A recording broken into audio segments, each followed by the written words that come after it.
masiir isku mid ah ayuu ku soo dhammaadaa kuwa keligoo taliya waxay u qaybsamaan kuwa baxsad ah oo isku daya in cadaaladda ay ka fakadaan iyo kuwa ku dhinta gacantii kuwii ay ku xadgudbeen kani waa takhtarkii indhaha ee wax ku soo bartay magaalada london ee caasimadda waddanka ingiriiska bishaar xaafid al asad jaha aan la garanaynin ayuu uga kalahay saakay oo ahada magaalada dimashq caasimadda waddanka suuriya ma ahan wax cusub oo sidan oo kale waxay qabsatay keligii taliyihii tunuusiya zayn al-caabidiin bin cali oo ciddi farela uga baxsaday kacdoonkii shacabka tunuusiya habeenadu waa kuwa isku eg keliya magacyada ayaa kala duwan waxaa diiwaanka taariikhda ku jira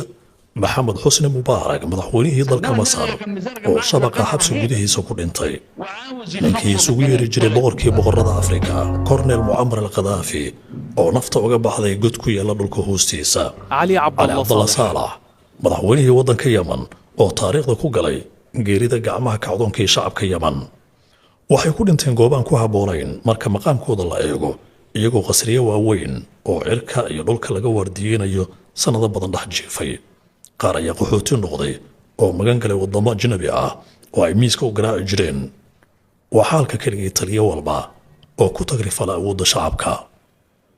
kacdoonkii guuga carbeed ee xididadu siibay madaxdii masar tunuusiya yeman iyo libiya waxa uu kaga badbaaday madaxweyne bashar al asad dababadaha gaashaaman ee ruushka uu ku dhowaad 14 sano ku hayay kursiga madaxtinimada si taabadalkeeda ay u fiirsadaan danaha ay ka leeyihiin mandaqadii bariga dhexe laakiin saakay garabkiisa ayay ka baxeen oo isaga ayaa ka huleelay magaalada dimashq caasimadda waddanka Syria si kastaba haatee saakay waxaa 8 Diseembar 2024 ayuu soo dhamaaday xukunkii dheeraa ee qoyska Bashar al-Assad waxaana la dhowrayaa halkuu ka soo muuqan doono ma qurbaha mise isagoo kuleetigay ku dhagan yihiin wiilasha Syria ayaana la tusin doonaa